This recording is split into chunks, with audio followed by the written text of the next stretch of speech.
It was like a ghost ship that was found in the center of the waters. It was all vacated as though they had just vanished and disappeared off the face of the planet.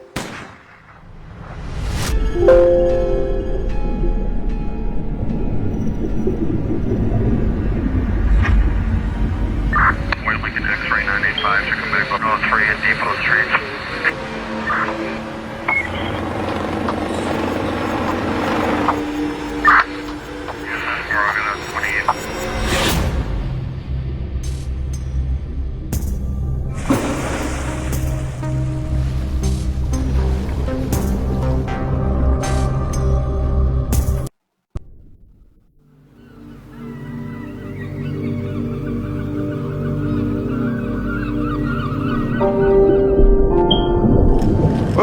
Oh, I got something. Reel it Fish in. on! Nice. Woo! Reel it in. It's a big one. Jake and Scott grew up on the water in Miami. Life with Jake and Scott growing up was always adventurous. Scott is Jake's half-brother, so we were always doing stuff on the water. Best friends, really. The way I would describe the water then was joyful.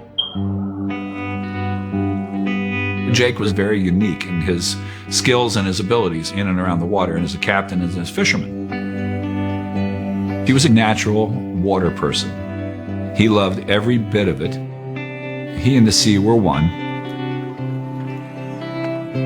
Got some big ones today. Oh, yeah. It was always Jake's dream to have a sport fish and go into the charter boat business. So he purchased the Joe Cool. Gorgeous boat, way more than was needed to turn to a charter business. But no one really had an upscale charter boat business, and that's the niche he was gonna try to fill. The name Joe Cool came from Jake's father. His name was Joe. He had died of a massive heart attack. They spent a lot of time fishing when he was a kid, and he was very close to his dad. So Jake really wanted everything to succeed because he felt this need to honor his father. Grab a beer. Have I ever said no to a beer? Jake was gonna be one of those legendary captains, and he was gonna do his best to be that. That was his pure passion for it. This is not a job, it's your lifestyle. Jake was a very handsome guy. He was like 6'4", skinny, trim, always in the sun, long curly blonde hair. He was like kind of like the guy from the Blue Lagoon. Jake got a lot of attention from women. Hey, Hey, what can I get you guys? never seen me here before. What, do you know all the waitresses in Miami? Kelly moved from Michigan, trying to get a good future going.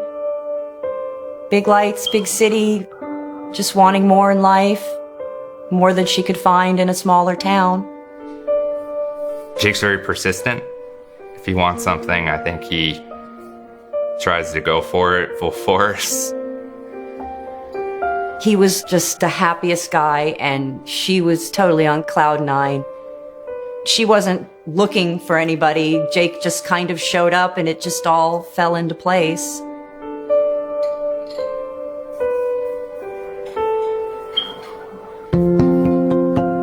Kelly, she was a natural for him. She's a beautiful girl.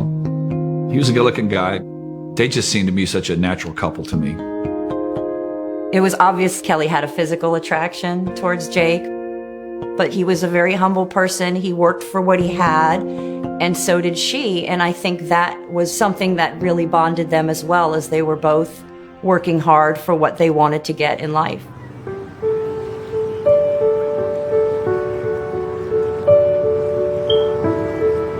Oh, hey. She wanted to spend more time with Jake doing what he loved, which was being on the boat. But Jake's greatest love of the ocean, was one of Kelly's biggest fears.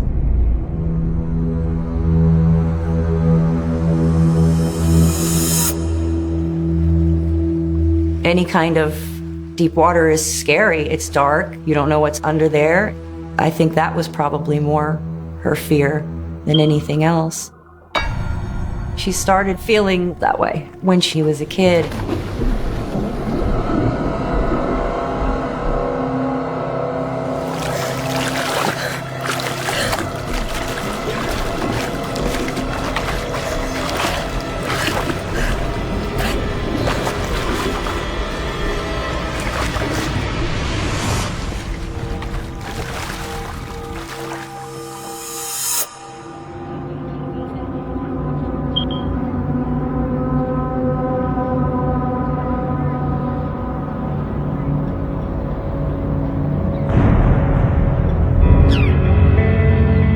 Kelly had no trouble going swimming in a pool or going to the beach. It was more the deep, dark ocean.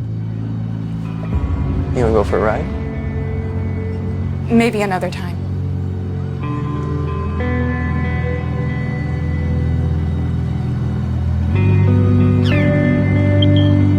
Kelly? Kelly? Kelly?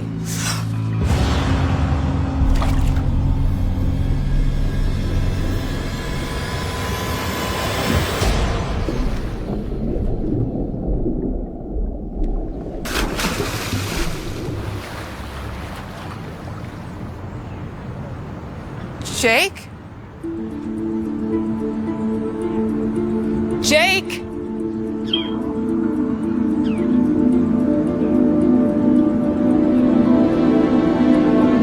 Jake!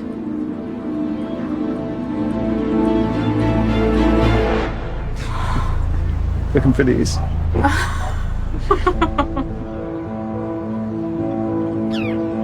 Kelly did not want to be afraid of the water because she really did love the beauty of the water. You know, as much as she was afraid of the deep, dark ocean, she also loved part of it too. Opposites attract, so of course, you know, Jake loved the ocean, Kelly was more apprehensive, but I think that only added to the attraction. Something unknown and a little scary sometimes will attract you to somebody.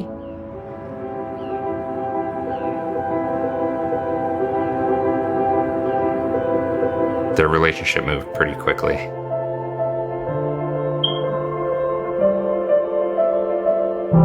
And then they started a beautiful family. And they eventually got married.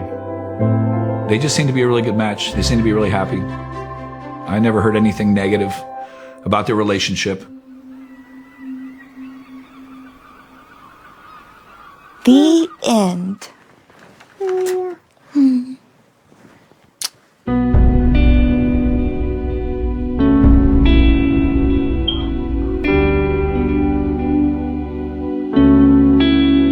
Where's Daddy? Daddy's working, but he loves you very much, sweetheart. Kelly always stood by him. She wanted him to have his dream. And it was finally coming true, but Jake was always working. And it was hard on her with the 2 kids, but she dealt with it and it was worth it in the end, at least for a little bit. Kelly was an amazing mom, and I don't think it was easy for her to have to do it alone most of the time. But we were 14 hours a day, nonstop, trying to not turn any work down. The fishing charter industry can be a lucrative business, but it's also expensive to keep up with the boats. So we had to stay busy. The Coast Guard intercepted a vessel smuggling arms and thousands of pounds of cocaine today, just off the coast of Miami. In 2007, there was still quite a bit of activity in the Florida Straits. It was not uncommon for human smuggling to occur, drug smuggling as well, or piracy to occur. I'm pretty sure that Kelly was thinking all kinds of things. You know, she was worried, she was concerned, but Jake was a very experienced captain. Hey guys. Hey. We're still finishing up a few things, but then we'll be all ready to go. Yeah, sounds great.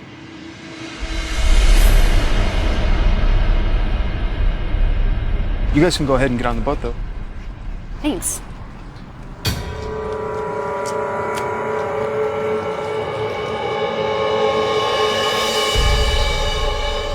Hey, Jake. Scott. What's up, man? I think we need to start taking one of these out with us. We're going on longer and longer runs. When you grew up as Jake did, having his own boats, you tend to feel you are a bit invincible. But as a captain, there are inherent dangers beyond what can happen to you on the water.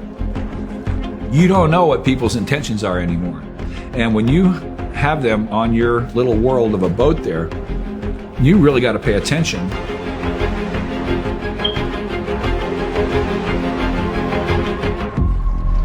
Come on, man. Guys, we know what we're doing out here. Are you sure? Yeah. We all rigged up and ready to go? Yeah. I do carry a weapon, and I think it's important. You have to be as prepared as possible for the worst scenario. Most charters out of Miami go no more than 5 miles offshore. So you're not, away in the open ocean where anything can happen and no one can help you. So the rudder, it's shaking and twisting. It's twisting. Yeah, all over the place. So what we got to do when we get back is you go down, and if you just tighten the knot. 1 second. Here, let me help you with this. You actually got to do it counterclockwise if you want it to come at you. So. Okay. All right.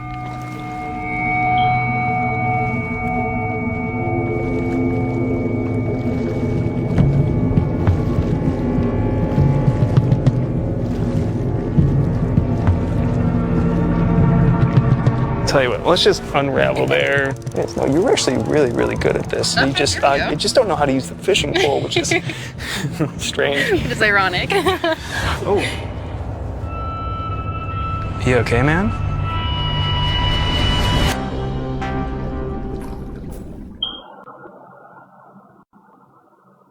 I forgot to wash my work shirt. Just wear it again. Yes, no, you're actually really, really good at this. Okay, you just don't know how to use the fishing pole, which is strange. It is ironic. Oh. You okay, man?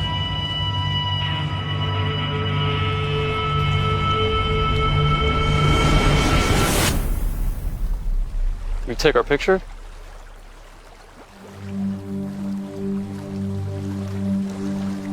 Yeah. Of course. Thank you so much. Business, when we first got into it, was booming. The Joe Cool crew was the best in Miami. Jake, Scott, myself, and Sam made up the crew. Scott was mechanically inclined, knew everything going on with the boat. Not only could he fish, he could also rig all the equipment. He was quiet. He was a silent type. Sam Carey was our first mate on the Joe Cool. He was Jake's best friend. He's the type of guy that could have done anything with his life, but decided to do this because he loved it. We worked awesome together. Hey, so I was thinking, why don't we all celebrate for having a great day out? Maybe with a few drinks?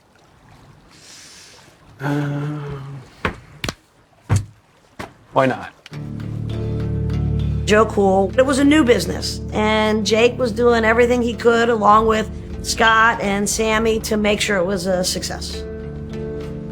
Jake sacrificed time with his family. I think his focus was always on, this is what I need to do, this is my passion, I know we can make this work. But I could never be in Kelly's position. Nice.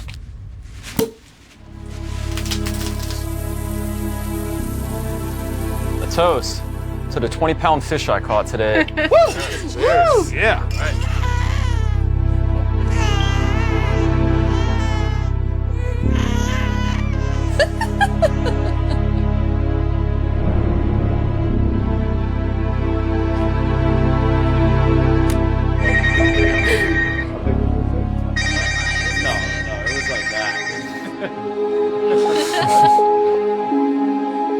Kelly, she knew that this was going to be their future.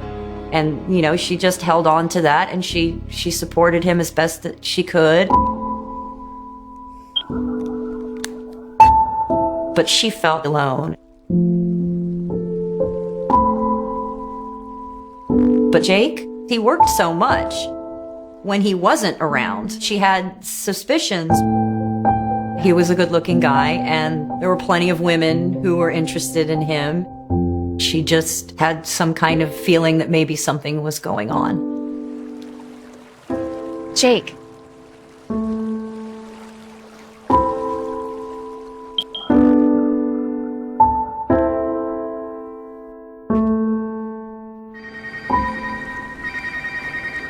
And that just made her, I think, imagine more things than she needed to. Because, you know, when you start to worry, you start thinking all kinds of crazy things.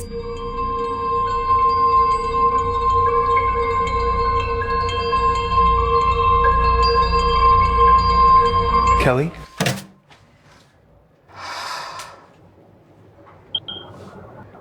You okay? I'm fine. Another late night?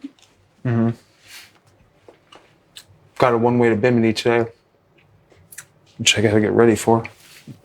Oh, one way. That's unusual. Not really. Just a couple guys meeting their girlfriends in the Bahamas. It's $4,000 and we get to fish on the way back. Win-win. Our half-day charters bounce between $700 and $800. A full-day charter would bounce between $1,400 to $1,800. So the benefit financially was they were paying $4,000 in cash, and they didn't need a ride back. Anybody else going to be on the boat?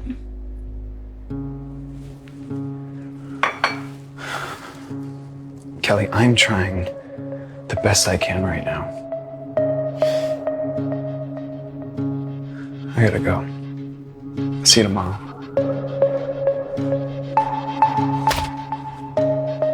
From Kelly's standpoint, to hear this whole story, it's a little bizarre to have somebody say, I'm taking them so they can go meet these girls. It does sound a little strange. It's definitely not your regular charter. I could see that possibly being something like, well, what's really going on?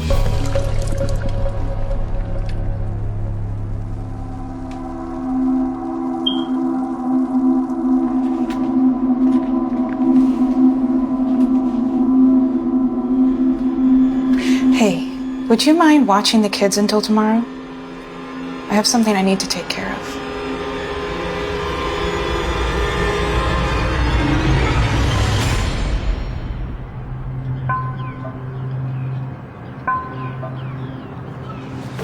Gentlemen, how's it going? Jake. Kirby. Pleasure. Guillermo. We're pretty much ready to go. If you guys just want to go ahead and settle up, we can be on our way. Yeah, we're ready to roll. 4,000, yeah? Yeah. All right, guys. All right. Let's go. I'll show you around. Cool. Come on. The mood on the boat was pretty good. Everyone was pumped. They were excited to go to Bimini. They were excited to do some fishing. It was their first trip to Bimini with that boat. So everyone was happy.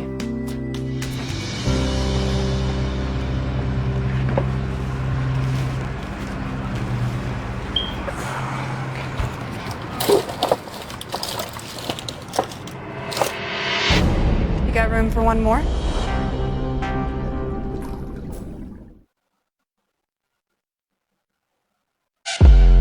Mopping. Hey, what are you doing here? I want to go with you. Kelly showed up frantically because this was a last-minute deal for her. We were shocked to see her. Because of Kelly's fear of the water, she never went on the boat. Are you sure that's such a good idea? She never confronted Jake about cheating. Kelly decided to go and try and find out if there was anything to the cheating suspicion or not. I always wanted to go to Bimini.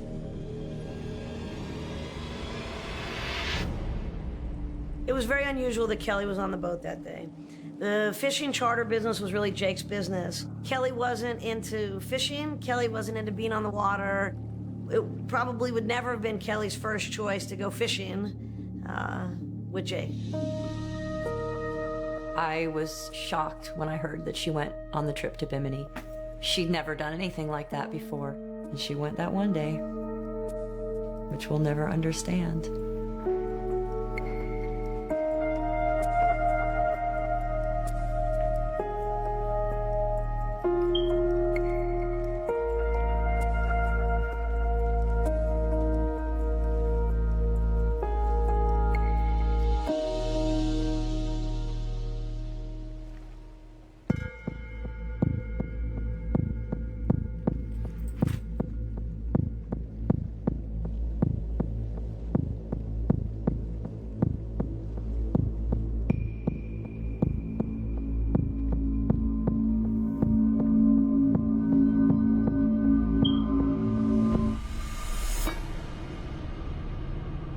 Sorry. No problem. I thought you were someone else. Kirby. I'm Kelly. Huh, nice to meet you. I'm sure when she got on the boat, if she did have any fears about strange things with girls, I think that was probably alleviated when she met Kirby and Guillermo. So is it just you? Me and my man, Guillermo. Hi. Excuse me. She just wanted everything to be okay. They had their little family, the business was taking off, and she's got to trust him if she wants the relationship to work. Hey, can I talk to you guys for a second? The reason why I didn't go on the Bimini trip was I wanted to be ready for a pretty important charter the following day with the hotel for them to use us for their fishing excursions. What's up? This is going to create a lot of traffic coming to our boats, so we needed to make sure we nailed this. Just make sure you guys are back on time tomorrow. Yeah, dude, why are you worried? I got kind of a weird feeling, and I have no idea why. I have my gun. You guys should take it. As a captain, you don't know who's coming on your boat. I don't think Jake ever thought of that.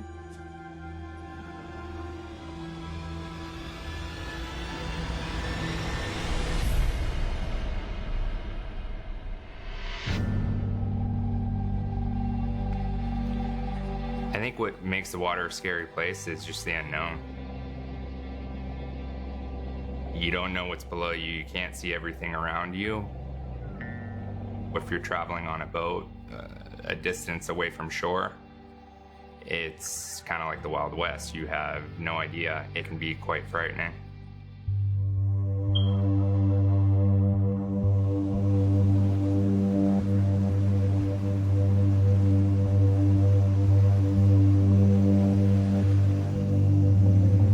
How do you drive this thing? It's actually pretty simple. Yeah? Got your two thrusters here. Steering wheel. Want to give it a shot? Yeah, sure. Hop on. All right.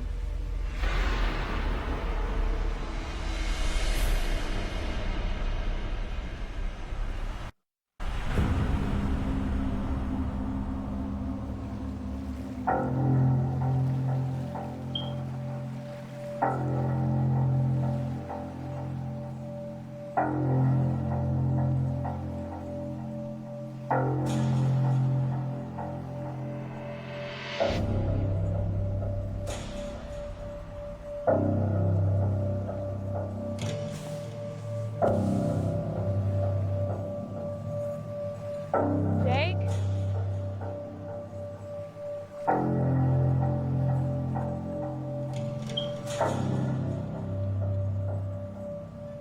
What these folks went through. It's just so horrific. Unimaginable how horrific.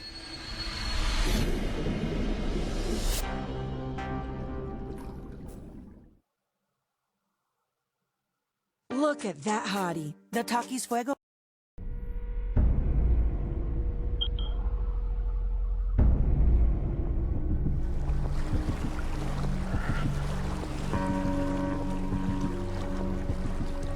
When I noticed that the boat wasn't there initially and it was late, I was almost angry. Now it's putting our opportunity with the hotel in jeopardy.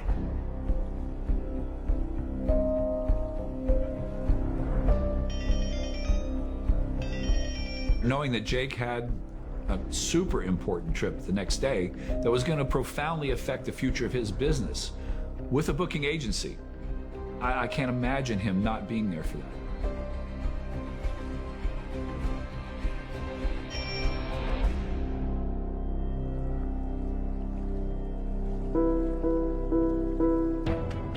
There are a million questions that start running through your mind when a vessel does not show up.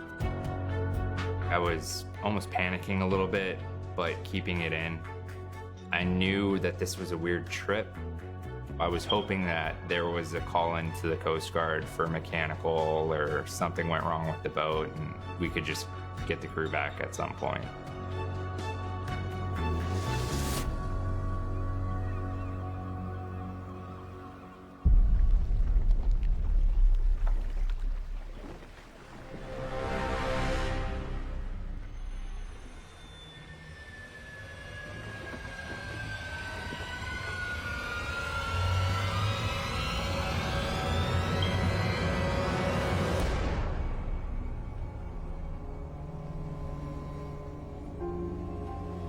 This was like mid-afternoon now, so this is a little odd. And I was like, let's go ahead and call the Coast Guard for an overdue vessel. I want to report a missing boat.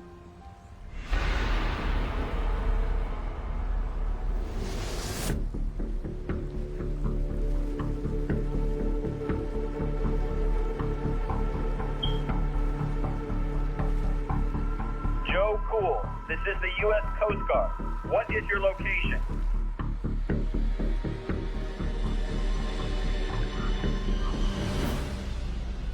The Coast Guard spotted a vessel floating adrift. And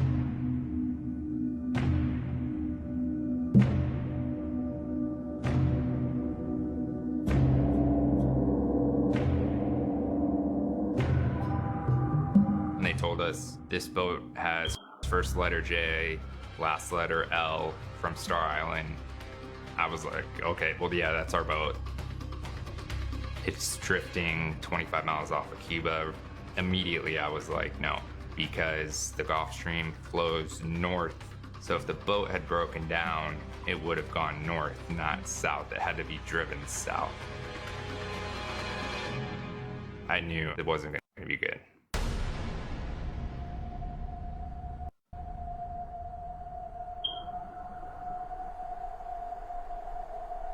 It was like a ghost ship that was found in the center of the waters.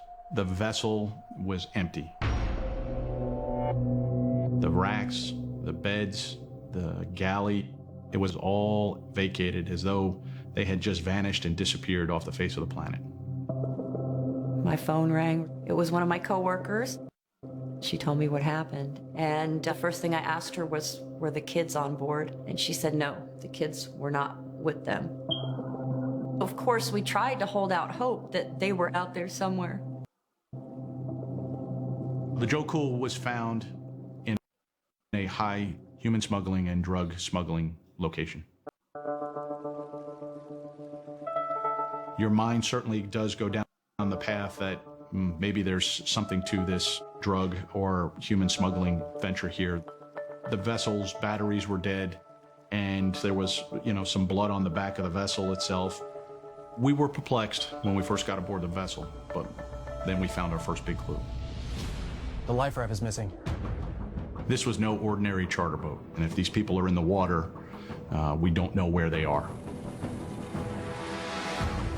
In the morning of September 24th of 2007, the Coast Guard Cutter Confidence got in position to launch its helicopter.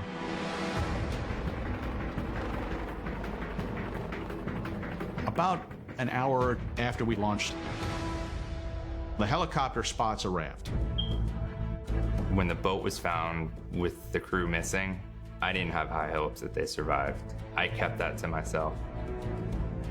But then the lifeboat was found, just the feeling of relief came over me.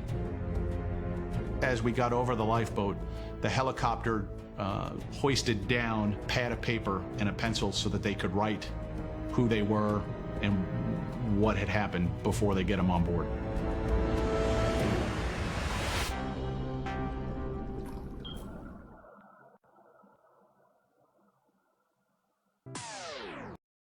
Only 10 miles away from the Joe Cool.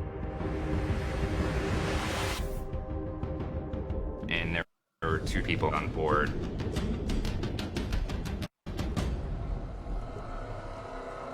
It was Guillermo Zaragoza and Kirby Archer.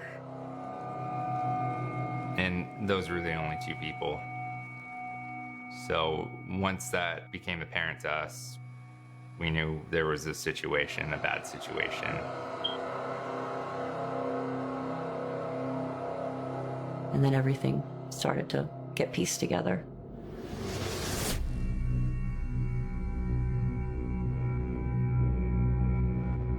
Being a longtime prosecutor in Miami, we always say you can't make this stuff up, and anything could happen.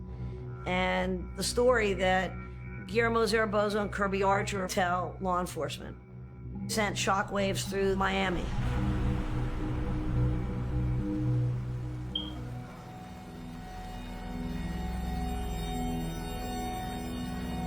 Jake?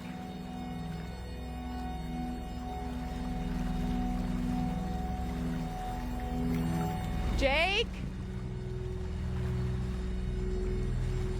Hey. You okay? All right, just hold on. I'm gonna turn the boat off. I'm gonna come and get you, all right?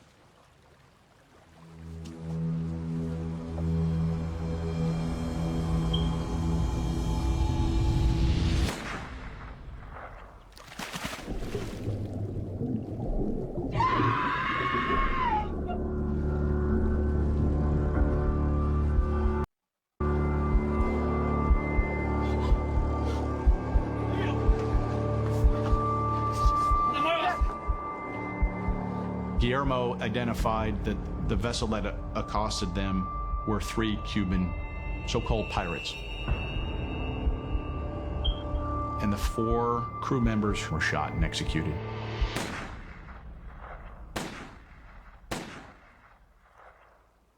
And then Guillermo was told to throw the bodies over the side of the Joe Cool.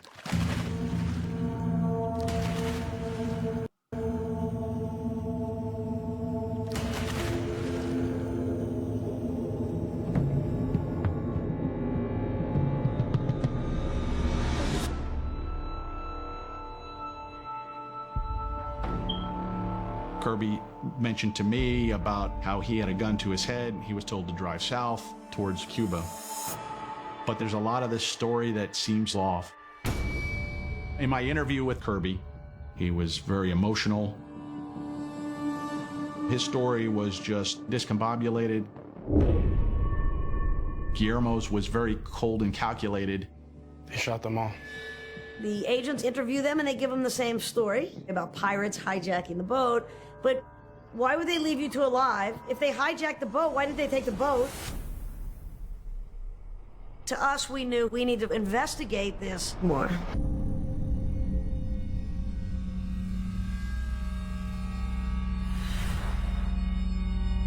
And then we realized that Archer is a fugitive from Arkansas. He was being investigated for a child sex battery and grand theft of $92,000 from Walmart. But he's on the run now for about 8 months, and he's hiding sort of in plain sight here in Miami. So when we recognized that there was an arrest warrant for Kirby, the focus of this case quickly transitioned.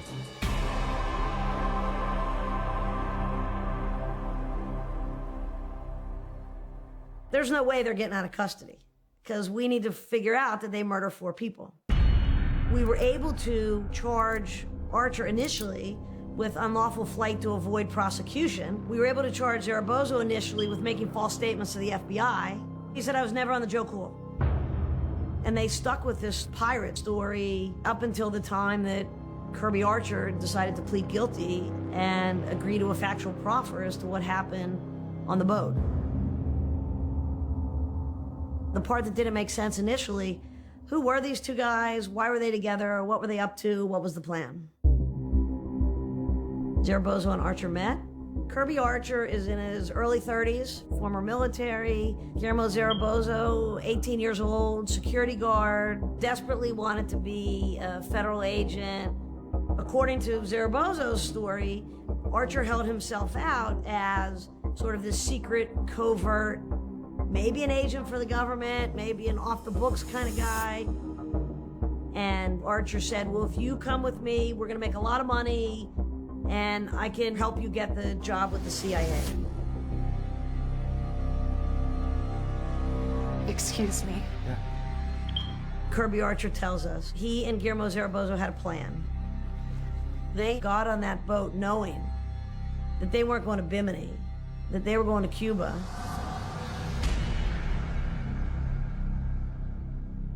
Kirby Archer wanted to get to Cuba because he felt like he would never be sent back to the United States to face the crimes that he had committed. All right, just hold on. I'm going to turn the boat off. I'm going to come and get you, all right?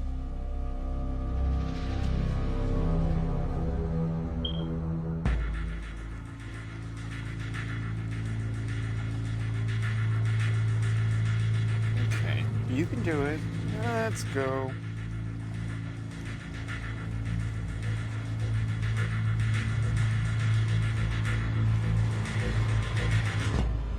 Take care of them.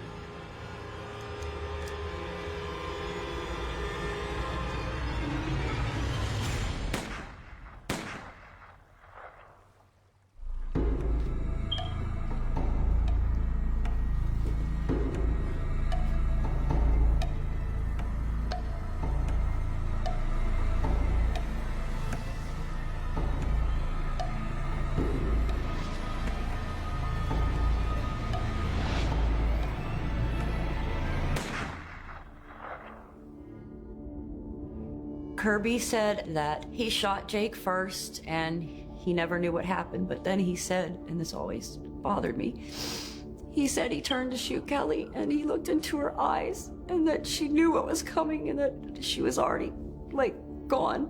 Like she knew.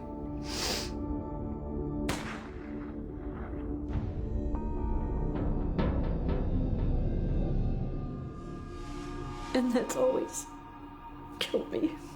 She didn't deserve that. None of them did.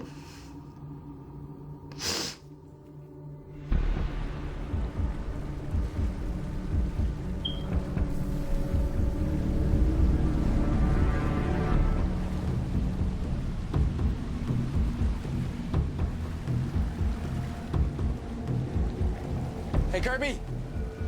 Yeah? There's water coming in from somewhere down here. Okay. If you're not familiar with vessels and you see water in the engine room, you will get concerned that the vessel may be sinking and it may be just a matter of time before you're underwater anyway.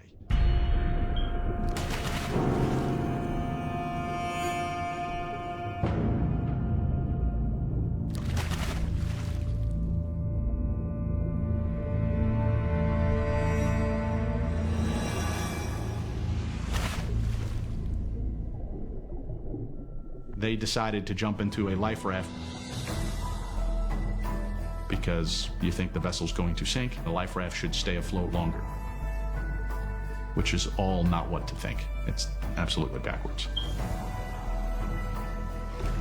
I never understood why they couldn't have just said, get on the lifeboat and give us the boat. They didn't have to do what they did. That's the worst thing about it, is that there was just no reason to kill any of them. None.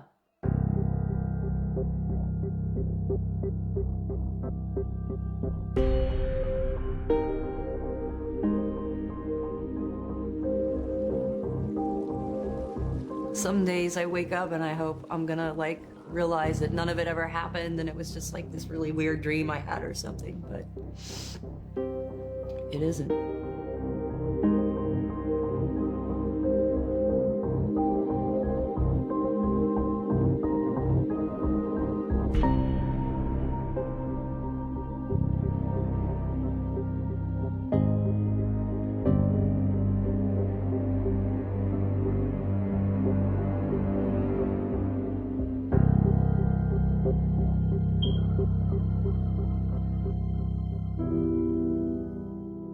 what I miss most about Jake is just his attitude, his smile, him outside. Jake died at a point in his life where he was living his dream. I think I'm grateful for that. I like to picture them as I last saw them, smiling, happy on the boat, like these are the best times of our lives. I miss walking into a place with Scott and knowing that this guy has my back. I miss just hanging out with Sam. We were really, really close. And I think those type of people are like once in a lifetime type of people.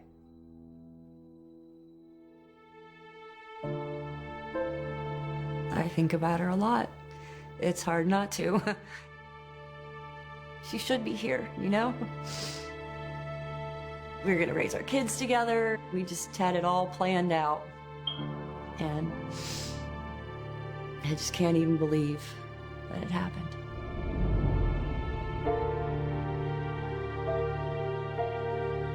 What I think about when I think of the kids.